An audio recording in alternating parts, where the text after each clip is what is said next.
जय गुरुदेव, जय दक्षिण कालिका, जय बटुक भैरव नाथ. नमस्कार मित्रांनो, अध्यात्मशास्त्र या युट्यूब चॅनेलवर मी प्रवीण जाधव आपल्या सर्वांचे सहर्ष स्वागत करत आहे. मित्रांनो, आज व्हिडिओ बनवण्याचं कारण म्हणजे समाजामध्ये ज्या गोष्टी काय दुर्घटना आपण बघत राहतो की तरुण मुली किंवा युवा अवस्थेत काही जण मरतात, एक्सपायर होतात आणि त्या अनुषंगानं आई वडिलांना किंवा नातेवाईकांना, कुटुंबाला दुःखला सामोरं जावं लागतं. तर अकाल मृत्यू ज्या वेळेला घरात घडतो त्यावेळेला अत्यंत दुःखाची प्राप्ती होती आणि पूर्ण माणूस त्या दुःखातनं, त्या ह्याच्यातनं आयुष्यभर बाहेर निघू शकत नाही. अशी घटना आपल्या कुटुंबामध्ये घडू नये, अशी दुर्घटना आपल्या घरात घडता कामा नये. यासाठी आपण काय करू शकतो? ह्याच्यासाठी एक उपाय शास्त्राने सांगून ठेवलेला आहे. तो उपाय म्हणजे आहे देवी अथर्व शीर्षाचा अमृत सिद्ध योगामध्ये केलेला पाठ. मित्रांनो, दुर्गा सप्तशतीमध्ये देवीचं अथर्व शीर्ष नावाचं एक स्तोत्र आहे. त्या स्तोत्राचा पाठ तुम्ही जर का अमृत सिद्धी योग म्हणजे मंगळवारी अश्विनी नक्षत्र असताना जर का तो पाठ केला तर त्या माध्यमातून तुमच्या घरामध्ये अकाल मृत्यू येणार नाही. तुमचं त्या पुण्य प्रभावाने तुमचा अकाल मृत्यू टळून जाईल. आज तो अमृत सिद्धी, आज 2 तारीख आहे, 2 डिसेंबर 2025. आज अमृत सिद्धी योग आहे. सकाळी 8:30 वाजल्यापासून अमृत सिद्धी योग चालू झालेला आहे. तो रात्री साधारणतः 10:30च्या आसपास पर्यंत तो राहणार आहे. या कालखंडामध्ये तुम्ही देवीचा अथर्व शीर्षाचे पाठ करा. कमीत कमी 11 पाठ करा, जास्तीत जास्त 108 पाठ करा, किती पण करा तुमच्याने जास्तीत जास्त, पण कमीत कमी 11 पाठ करा. त्याच्या पुण्यप्रभावाने तुम्हाला तुमच्या घरामध्ये कधीही अकाल मृत्यू घडणार नाही, असं ते आहे. तर तुम्ही म्हणता अकाल मृत्यू म्हणजे काय, हे एक सांगून ठेवतो तुम्हाला थोडक्यात समजण्यासाठी. माणसाच्या आयुष्यामध्ये मृत्यूयोग येत राहतात.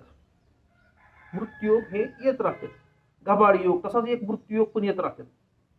तर मृत्यूयोग म्हणजे कधी आपण म्हणतो ना, काळ आलता पण वेळ आली नव्हती, वेळ आलती पण काळ आला नव्हता. पण ज्या वेळेला हे दोन्ही काळ आणि वेळ दोन्ही ज्या वेळेला एकत्र येतात त्यावेळेला डेफिनेट यमपाश मृत्यूयोग बनतो. आलं का तुमच्या ध्यानात? तर काळ आणि वेळ एकत्र जर कधी तुमच्या अल्पायुषी एखाद्याला मरण येऊ नये. अकाल मृत्यू म्हणजे 80-90 वर्षाच्या पुढे त्याला मरण यावं. कमीत कमी 70-80च्या रेंजला जी साधारण लोक मरतात त्या रेंजला आपण मरावं. त्याच्या आधी आपण आणि आपल्या घरातलं कोणी मरू नये, ह्या अनुषंगानं त्या गोष्टी असतात.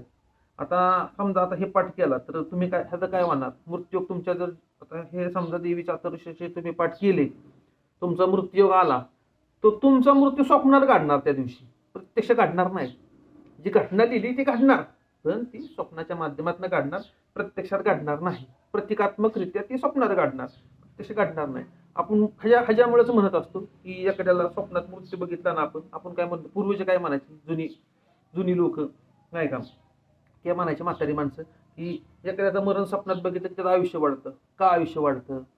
कारण की ती घटना प्रत्यक्षात घडण्याच्या ऐवजी ती स्वप्नात घडली, म्हणजे प्रतिकात्मकरित्या तो योग टळला, ती घटना घडून गेली, संपला विषय.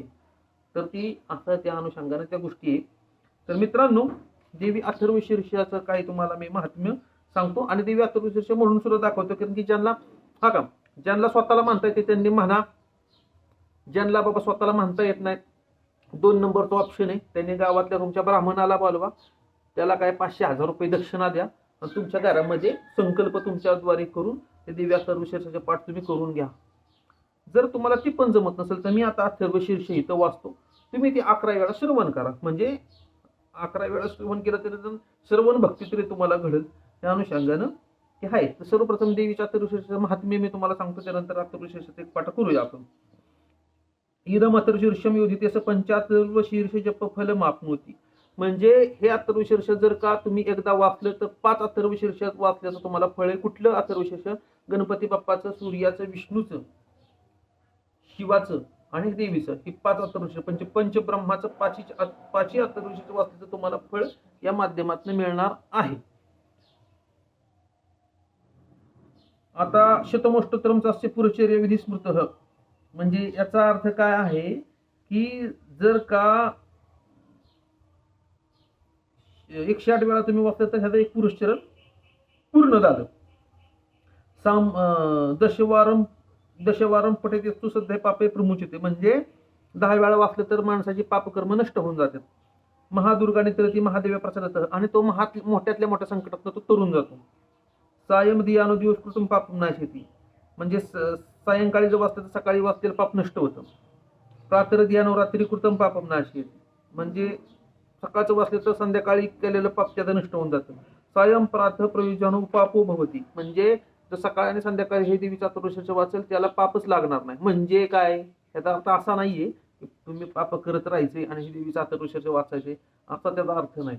त्याचा अर्थ असा आहे की हे सकाळ संध्याकाळ वाचणाऱ्याची पाप करण्याची वृत्ती नष्ट होईल, त्याच्या हातनं पापच काढणार नाही, असं याचा अर्थ आहे. लक्षात घ्या. काय अर्थ हे गुढ असतात, त्या अभ्यासाने तुम्हाला ते समजतात काय येतात, म्हणजे काय याला सांगायचंय हे तुम्हाला त्या अभ्यासाने कळत असतं. निशिते सूर्य संध्या जप वाक्सिद्धीर्भवती, जसं आता 3 संध्या असतात, प्रातःकाळची संध्या, मध्यान्हाची संध्या, सायंकाळची संध्या.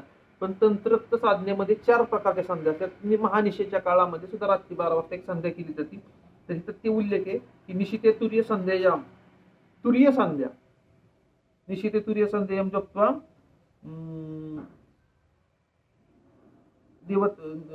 निशिते तुर्य संध्यायाम जप्त्वा वाक्सिद्धीर्भवती, म्हणजे मध्यरात्रीच्या केलेल्या संध्येमध्ये जर ह्याचा जप केला, पाठ केला तर वाचसिद्धी प्राप्त होईल. वाचसिद्धी प्राप्त होईल म्हणजे ज्या घटना घडणार आहेत त्या तुमच्या मुखातनं निघतील. असा ह्याचा अर्थ नाही की तुम्ही बोलताल त्या गोष्टी घडतील. तुम्ही जर बोलला की भूकंप होतो, भूकंप येईल, तुम्ही बोलला सुनामी येईल, असं नाहीये. ते ज्या घटना घडणार आहेत त्या तुमच्या मुखातनं निघतील, याला वाचसिद्धी म्हणायचं. नूतनायाम प्रतिमायाम जुक्ता देवता सान्निध्यम भवती, म्हणजे जर का एखादी नवीन देवीची प्रतिमा आणली किंवा देवतेची प्रतिमा आणली, त्याच्या पुढे जर तुम्ही ह्याचा पाठ केला तर त्या देवतेचं सानिध्य तुम्हाला प्राप्त होईल. प्राण प्रतिष्ठायाम जुक्ता प्राणानाम प्रतिष्ठा भवती, म्हणजे प्राण प्रतिष्ठा वेळेला जर ह्याचा तुम्ही जप केला तर प्राण प्रतिष्ठा होईल त्या देवतेची स्ट्रॉंगली. बहुमाश्विन्या महादेवीचं जपता महामृत्युम तरती स महामृत्युम तरती एवं उपनिषद, इथं 2 वेळा सांगितले, लक्षात घ्या. बहुमाश्विन्या महादेवी सन्निधो जपता, महादेवी सन्निधो जपता म्हणजे तुमची काळूबाई असेल, तुमची तुळजाभवानी असेल, तुमची रेणुकाय, सौंदतीची यल्लमा असेल, तुमची जानुबाई असेल, नागाय असेल, ढगाई असेल, भिवाई असेल, तुमची कुठली बी तुमच्या जवळपासची एखादी जागरूक देवी असेल, तिथं जाऊन तुम्ही जर हे पाठ केले तर त्या माध्यमातनं ती महामृत्युम तरती, मृत्यू टळून जाईल, अकाल मृत्यू होणार नाही. तर हे झाली माहिती. तर मित्रांनो, ऑप्शन तुम्हाला मी सांगितलंय, एक की तुम्ही स्वतः ह्याचे पाठ करा. तुम्हाला नसेल संस्कृत वाचायला जमत व्यवस्थित, तुम्ही ब्राह्मण बोलवा, त्याला दक्षिणा द्या, त्याच्याकडून करून घ्या. ते पण नसेल जमत तुम्हाला, आता मी पूर्ण एक पाठ करून देतो, त्याचं तुम्ही 11 वेळा श्रवण करा. ह्याच्यापेक्षा जास्तीत जास्त एवढं करू शकतो आपण. तर ह्याच्या पुढं तुम्ही आता बघा काय करायचं. तर एक अथर्वशीर्षाचा पाठ मी तुमच्यासाठी करतो. ओम सर्वे देवा देवी मुपतस्थो तासितो महादेवीती सा ब्रवीत अहम ब्रह्मस्वरूपिणी मत्तः प्रकृती पुरुषात्मकं जगत् शून्यं च शून्यं च अहम आनंदानंदो अहम विज्ञान विज्ञाने अहम ब्रह्मा ब्रह्मणि विदितव्ये अहम पंचभूतानि पंचभूतानि अहमखिलं जगत् वेदोहम अवेदोहम विद्याहम अविद्याहम अजाहम अनजाहम अदश्चोर्ध्वं च तिर्यक्चाहम अहम रुद्रेभिर्वसुभिः चरामि अहम आदित्यरुद्विश्वदेवेः अहम मित्रावरुणावभो बिभर्मि अहम इंद्राग्नि अहम अश्विनावभो अहम सोमं तुष्टारं पूषणं भगं ददामि अहम विष्णुमुरुक्रमं ब्रह्मान् प्रजापतिं ददामि अहम दधामि द्रविणं हविष्मते सुप्राभि यजमानाय सुन्वते अहम राष्ट्री संगमनि वसुनां चिकितुषी प्रथमा यज्ञियानाम् अहम सुवेपि धर्मस्य मूर्धन् मम योनिरप्स्वन्तः समुद्रे य एवं वेत्सदैवीं सम्पदमाप्नोति ते देव अब्रुवन् नमो देव्ये महादेव्ये शिवाय सततं नमः नमः प्रकृते भद्राय नेतः प्रणतः स्मतां तामग्निवर्णां तपसा ज्वलन्ति वैरोचनीं कर्मफुल्लचुष्टां दुर्गां देवीं शरणं प्रपद्यामहे सुरानाशयित्रे नमः देवीं वाचमजनयन्तद्देवास्तां विश्वरूपाः पशो वदन्ति सा नो मन्द्रेशमूर्जं दुहाना धेनुर्वागस्मानं सुष्टुदयितु कालरात्रिं ब्रह्मस्तूतां वैष्णवीं स्कन्दमातरं सरस्वती मदितिं दक्षदुहितरं नमामः पावनां शिवां महालक्ष्मी च विद्महे सर्वशक्त्यै च धीमहि तन्नो देवी प्रचोदयात् अदितिर्हजनिष्ठ दक्षया दुहिता तव तां देव अन्वतायन्त भद्रा अमृतमन्तवः कामो योनिः कमला वज्रपाणिर्गुहा हसा मादरिष्वा भमीन्द्रः पुनर्गुहा सकला माया च पुरुषैषा विश्वमातादिविद्यो एषात्मशक्तिः एषा विश्वमोहिनी पाशाङ्कुशधनुर्बाणधरा एषा श्रीमहाविद्या एवं वित्स शोकं तरति नमस्ते अस्तु भगवती मातस्मान् पाहि सर्वतः शैषाष्टवसभ शैषे एकादश रुद्राः शैषा द्वादशादित्याः शैषा विश्वे देवाः सोमपा असोमपा च शैषा यातुधान असुरा रक्षांसि पिशाचा यक्षाः सिद्धाः सैषा सत्वरजस मानसी सैषा ब्रह्म विष्णु रुद्र रूपिणी सैषा प्रजापतींद्र मनभ सैषा ग्रह नक्षत्र ज्योतिषी कला काष्ठादिकाल रूपिणी तामहं प्रणोमि नित्यं पापापहारिणीं देवीं भुक्तिमुक्तिप्रदायिनीं अनन्तां विजयां शुद्धां शरण्यां शिवदां शिवां वियदिकारसंयुक्तं विधिहोत्रसंयुक्तं अर्धेन्दुरसितं दिव्य बीजं सर्वार्थसाधकम् एवमेकाक्षरं ब्रह्म यतयः शुद्धचेतसः ध्यायन्ति परमानन्दमया ज्ञानाम्बुराशयः वाङ्गमाया ब्रह्मसुस्तस्मात् श्रेष्ठं वक्त्रसमन्वितं सूर्यवामशरद्रबिन्दुसंयुक्तष्टातृतीयकः नारायणेन सम्मिश्रो वायुश्चातर्युक्ततः विच्चेन वारणकोर्णे स्यात् महदानन्ददायकः पुण्डरीकमध्यस्थां प्रातःसूर्यसमप्रभां पाशाङ्कुशधरां सौम्यं हृदाभयहस्तकां त्रिनेत्रां रक्तवसनां भक्तकामदुगां भजे नमामि त्वां महादेवी महाभयविनाशिनीं महादुर्गप्रशमनीं महाकारुण्यरूपिणीं यस्याः स्वरूपं ब्रह्मादेव न जानन्ति तस्मादुच्यते अज्ञेया यस्य अन्तो न लभ्यते तस्मादुच्यते अनन्ता यस्य लक्ष्यं नोपलक्ष्यते तस्मादुच्यते अलक्ष्या यस्या जननं नोपलभ्यते तस्मादुच्यते अजा एकैव सर्वत्र वर्तते तस्मादुच्यते एका एकैव विश्वरूपिणी तस्मादुच्यते अनेका अतएवच्यते अज्ञानान्त लक्षाजयका नैकेति मंत्राणां मातृका देवी शब्दानां ज्ञानरूपिणी ज्ञानानां चिन्मया गीता शून्यानां शून्य साक्षिणी यस्याः परतरं नास्ति सैषा दुर्गा प्रकीर्तिरतां दुर्गां दुर्गमां देवी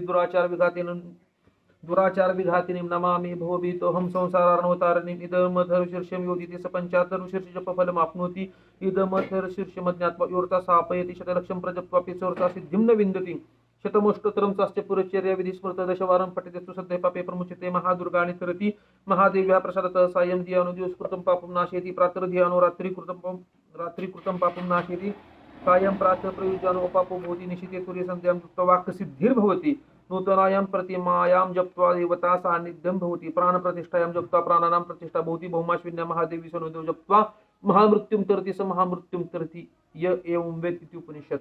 मित्रांनो, एक तुम्हाला देवीचा अथर्वशीर्ष मी वाचून दाखवले नाही तुम्हाला जर जमलं तर तुम्ही हे 11 वेळा ऐका। मी दिलेली माहिती जर तुम्हाला आवडली असेल तर चॅनलला लाईक करा, शेअर करा, सबस्क्राईब करा। माझ्याशी जर तुम्हाला संपर्क करायचा असेल तर माझा मोबाईल नंबर आहे 86 68 27 70 78 त्यावर व्हॉट्सअपला तुम्ही मेसेज करू शकता। धन्यवाद।